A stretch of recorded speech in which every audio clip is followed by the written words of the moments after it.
Good morning my dear student. जैसा कि बेटा हम लोग परसेंटेज कंपोजिशन सीख रहे थे, जिसमें हम लोगों ने उन मॉलिक्यूल का परसेंटेज निकाला था जिनमें जो केवल सिंपल फार्मूला दे रखा होता है, एंड उन मॉलिक्यूल का फार्मूला निकाला था जो मॉलिक्यूल क्या होते हैं जिनके अंदर वाटर क्रिस्टल के रूप में होता है।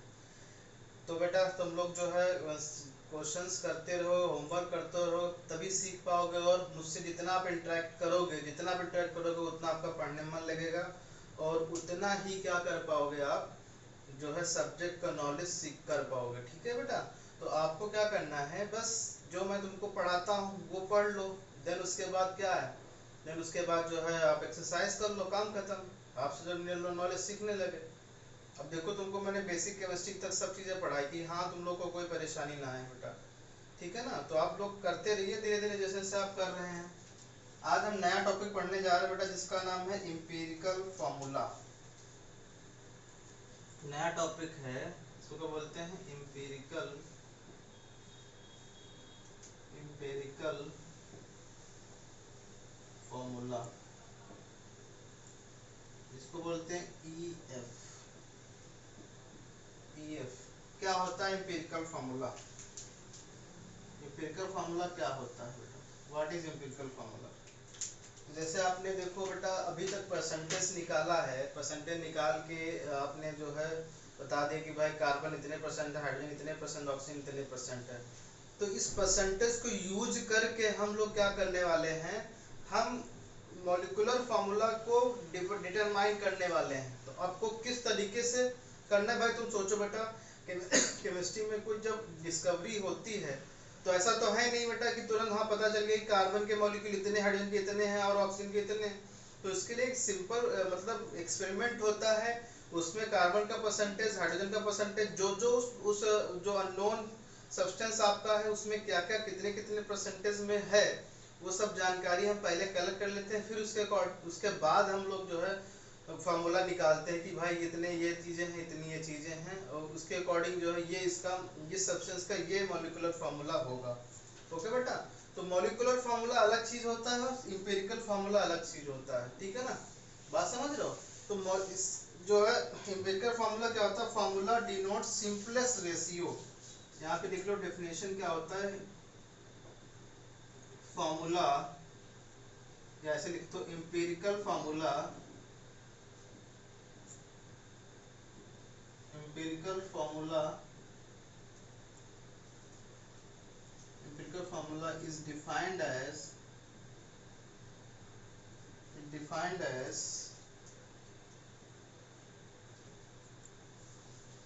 sim, simplest ratio of, इसको बेटा यहाँ पे अंडरलाइन कर लेना या इन्वर्टेड कॉमा के अंदर कर लेना इसको, simplest ratio of all the element in one molecule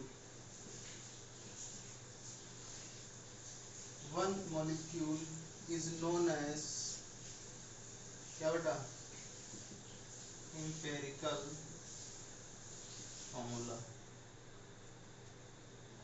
मतलब एक मॉलिक्यूल के अंदर सिंपलेस्ट रेशियो में, मतलब कम से कम रेशियो में कितने एलिमेंट प्रेजेंट हैं, उसको क्या बोला जाता है, एम्पिरिकल फार्मूला। जैसे बेटा हम एग्जांपल ले लेते हैं ग्लूकोज का। ग्लूकोज का एग्जांपल लोगे बेटा तो क्या लिखोगे, C6H12O6। तो ये सिंपलेस्ट रेशियो में नहीं है बेटा, क्योंकि यहाँ पे अगर हम कितना कॉमन ले ले बेटा बताओ, अगर हम 6 कॉमन ले लें तो क्या बचेगा बेटा, 6 कॉमन ले लें तो इससे हम 6 कॉमन ले लें तो क्या बनेगा बेटा, CH2O ये बनेगा। एंड दिस इज कॉल्ड क्या बेटा, इम्पेरिकल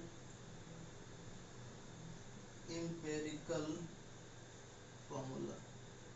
तो जो सिंपलेस्ट रेशियो में होगा वही क्या कहलाएगा बेटा बताओ, वो इम्पेरिकल फार्मूला होगा। और कोई जरूरी नहीं कि मॉलिक्यूलर फार्मूला जो हो क्या बेटा आप उसमें कॉमन लें तभी इम्पेरिकल फार्मूला, ऐसा नहीं। कभी कभी ऐसी सिचुएशन आती है जब आप कॉमन ना लेके मतलब जो दोनों चीजें सेम हो जाती है, molecular formula as well as क्या बेटा एम्पिरिकल फार्मूला। तो ये समझ गया ना, सिंपलेस्ट रेशियो मतलब क्या है कि अगर तुमको कहीं दिख रहा है कि भाई इनमें कोई डिजिट कॉमन ले ली जाए और वो डिजिट सब में होनी चाहिए, ऐसा नहीं कि आपने यहाँ पे 5 होता बेटा तो आप कर लग सकते थे क्या 5 नहीं ले सकते, तो आपको कॉमन लेना तो आते ही होगा, चाहे तो मैथ के हो चाहे बायो के हो। तो कॉमन ले लिया आपने, जो सिंपलेस्ट रेशियो में बचेगा बेटा वही क्या कहलाएगा, बोलो एम्पिरिकल फार्मूला कहलाएगा। एंड अब मॉलिक्यूलर फार्मूला देखते हैं, मॉलिक्यूलर फार्मूला क्या होता है।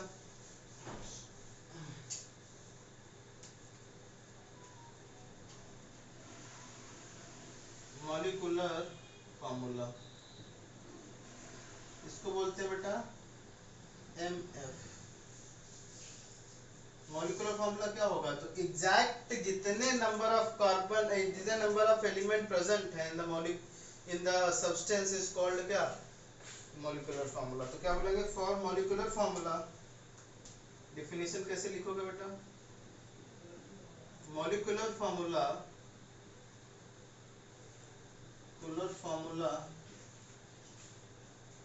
is defined as exact number of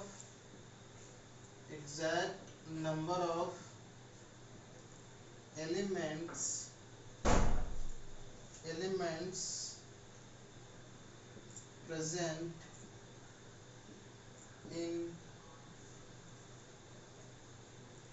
present in one molecule। मतलब एक मॉलिक्यूल में exact number of element present हैं उसी को क्या कहा जाएगा, molecule of the compound is known as क्या बेटा मॉलिक्यूलर फार्मूला।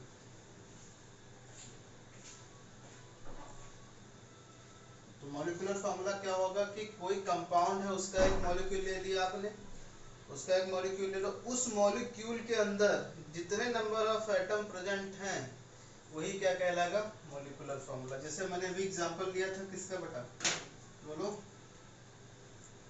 C6H12O6 का, तो एग्जैक्ट नंबर यही तो है, ये दिस इज कॉल्ड क्या बेटा मॉलिक्यूलर फार्मूला MF। एंड अगर आप क्या करोगे 6 कॉमन ले लोगे तो क्या क्या बचेगा CH2O, दिस इज कॉल्ड क्या EF एम्पिरिकल फार्मूला, ठीक है ना। तो एग्जांपल के तौर पे लिख लो बेटा, ये एग्जांपल है, ठीक है। तो कुछ मॉलिक्यूल हम तुमको देने जा रहे हैं बेटा, वो आप क्या करोगे निकालोगे।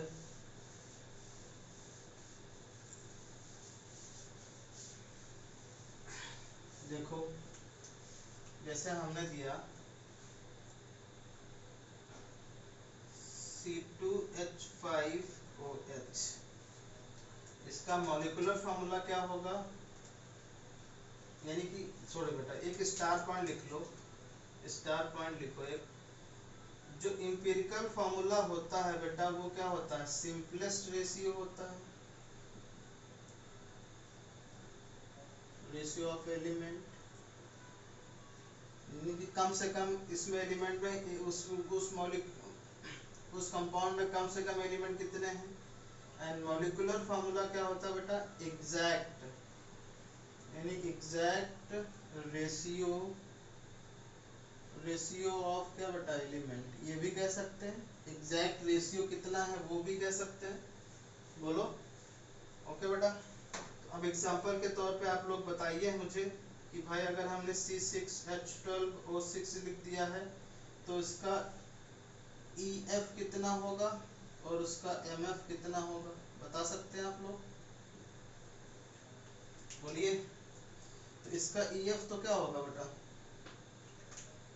EF क्या होगा CH2O होगा एंड मॉलिक्यूलर फार्मूला C6H12O6 होगा, ठीक है ना, बात समझ रहे ओके। एंड अगर हमने लिख दिया है बेटा CH3COOH, चलो इसमें बता दो इसका EMF कितना होगा, इसका EF कितना होगा और MF कितना होगा? EF कितना होगा इसका बताओ। अब कंफ्यूज हो गया ना। अब यहाँ पे आप लोग ऐसे मत इसको देखना, ऐसे देखो कि C कितने हैं, 2 हैं C, H कितने हैं बेटा 4 हैं, O कितने हैं 2 है ना, तो यहाँ पे 2 कॉमन ले सकते हो, क्या बचेगा बोलो बेटा। यहाँ पे 2 कॉमन तो CH2O बचेगा, CH2O बचेगा, एंड यहाँ क्या बचेगा C2H4O2, ये मॉलिक्यूलर फार्मूला है। यहाँ पे देखो n मल्टीप्लाई हुआ, अब इस n इसको n बोलते हैं, n जितना आप कॉमन लोगे उसको n फैक्टर बोलते हैं, और ये n फैक्टर हमेशा इंटीजर रहता है बेटा, इंटीजर वैल्यू यानी 1 2 3 पॉजिटिव में इंटीजर रहता है, ठीक है ना। चलो नेक्स्ट बताओ। नेक्स्ट जैसे मैंने लिख दिया NH3 का EMF और EF और MF दोनों क्या रहेंगे बेटा सेम रहेंगे ना, क्योंकि यहाँ पे कोई संख्या क्या है बेटा, क्या है सेम है ना दोनों, क्योंकि यहाँ पे कोई संख्या कॉमन मिल ही नहीं रही, तो यहाँ पे n का मान कितना होगा 1 ही रहेगा, ठीक है ना। चलो अब C2H5OH का बताओ, C2H5OH का बता सकते हो बेटा, EF एंड MF आपको पता है कि C कितने 2 हैं, H कितने 6 हैं, O कितना है 1 ही, बात समझ रहे हो।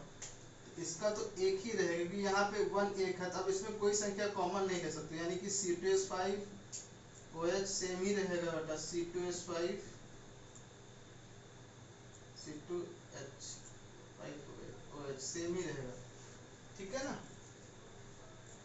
ओके, तो ये समझ में आ गया कैसे आप एम्पिरिकल फार्मूला और मॉलिक्यूलर फार्मूला निकालोगे, ठीक है ना। अब लिखोगे calculation of empirical formula and, या कैलकुलेट या रिलेशन देख सकते हो, रिलेशन बिटवीन, यहाँ पे लिखो बेटा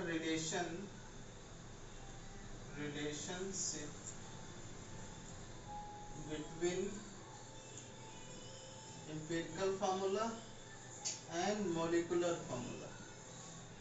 मॉलिक्यूलर फार्मूला होता है equal to n of empirical formula, ठीक है ना। यानी n क्या है इंटीजर है बेटा, इंटीजर वैल्यू है, और ये n हमेशा क्या रहेगा 1 2 3 4 एंड सो ऑन, ठीक है ना। ये रिलेशन होता है मॉलिक्यूलर फार्मूला। जैसे आपको मैंने एम्पिरिकल फार्मूला दे दिया बेटा, एम्पिरिकल फार्मूला दे दिया, मैंने बोला कि CH2O है, और यहाँ पे मैंने n दे दिया 2, तो आप क्या लिखोगे मॉलिक्यूलर फार्मूला, मॉलिक्यूलर फार्मूला हो जाएगा क्या CH2O को 2 से मल्टीप्लाई कर दो, क्या जाएगा C2H4O2, आ गया ये। तो ये है मॉलिक्यूलर फार्मूला, तो n क्या है इंटीजर है, ठीक है बेटा। अब कैलकुलेट कैसे करोगे, कैलकुलेशन लिखो यहाँ पे heading calculation of empirical formula and molecular formula. तो देखो कैलकुलेशन कैसे करोगे, calculation of EF and MF। तो आपको क्या करना है एम्पिरिकल फार्मूला मास निकालना है, क्योंकि आपको n निकालना होगा। अगर आपको एम्पिरिकल फार्मूला पता है तो आप मॉलिक्यूलर फार्मूला निकाल सकते हो, बट n आपको पता होना चाहिए। अगर n नहीं पता है तो n निकालने का सबसे आसान तरीका है आप एम्पिरिकल फार्मूला मास निकाल लो बेटा, और नहीं मॉलिक्यूलर फार्मूला मास निकाल लो बेटा, मॉलिक्यूलर फार्मूला मास, देन उसको डिवाइड कर दो किससे एम्पिरिकल फार्मूला मास से। मास मतलब कि आपको उस एम्पिरिकल फार्मूला का मास निकालना है ना, मॉलिक्यूलर फार्मूला का मास निकाल को डिवाइड कर दोगे तो n आ जाएगा। जब n आ गया तो एम्पिरिकल फार्मूला से उसको मल्टीप्लाई कर दो तो क्या आ जाएगा बेटा बोलो, तब आ जाएगा मॉलिक्यूलर फार्मूला। जैसे कि एक क्वेश्चन है,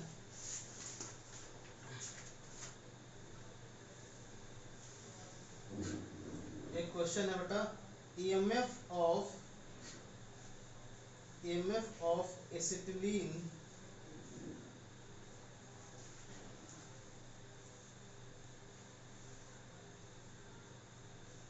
यहाँ पे लिखो question, if a molecule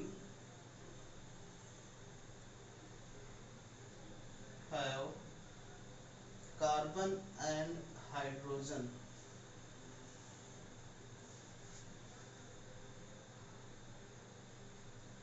and the simplest formula of this molecule, simplest formula of this molecule is CH। ठीक है ना, सिंपलेस्ट फार्मूला क्या लिखा, simplest formula of this molecule is CH and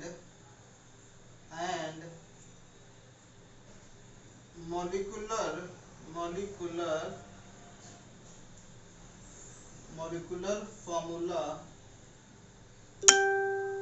mass is कितना बेटा, 26 ग्राम।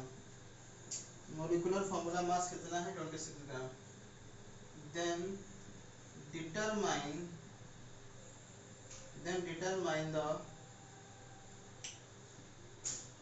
the molecular formula of the compound। ठीक है ना, तो आपको क्या करना है, एक मॉलिक्यूल है जो हाइड्रोजन और कार्बन और हाइड्रोजन से मिलके बना है and simplest formula of this molecule यानी ईएमएफ आपको है इसका EF दे रखा है और मॉलिक्यूलर फार्मूला मास दे रखा है। तो कोई दिक्कत नहीं, हम क्या करेंगे बेटा, सबसे पहले हमको फार्मूला देखना है, गिवन क्या क्या है। गिवन है बेटा आपको, गिवन है C यानी EF गिवन है, एम्पिरिकल फार्मूला गिवन है बेटा CH। तो एम्पिरिकल फार्मूला मास कितना होगा बेटा, कार्बन 1 है प्लस हाइड्रोजन 1 है, कितना हो गया 12 प्लस हाइड्रोजन 1 है, हाइड्रोजन ना, कितना हो गया बेटा 13। और आपको FMM भी दे रखा है, वो कितना है बेटा 26 ग्राम। अब EMF आपको पता है, MF आपको पता है, N निकल जाएगा बेटा। N निकालने के लिए क्या करोगे आप, N निकालने के लिए क्या करोगे, N निकालने के लिए आप करोगे MF को क्या करोगे बेटा, ऊपर रखोगे और EFM को नीचे। कितना है MF 26 है और ये 13, कितना आ गया बेटा 2 आ गया, यानी कि N का मान कितना है बेटा 2, या क्या 2। अब देखो मॉलिक्यूलर फार्मूला क्या होता है, N इक्वल टू EF होता है, तो N2 है और EF कितना बेटा CH यानी C2H2। दिस इज कॉल्ड क्या बेटा, मॉलिक्यूलर फार्मूला। ठीक है ना, तो ये आंसर आ गया। ठीक है,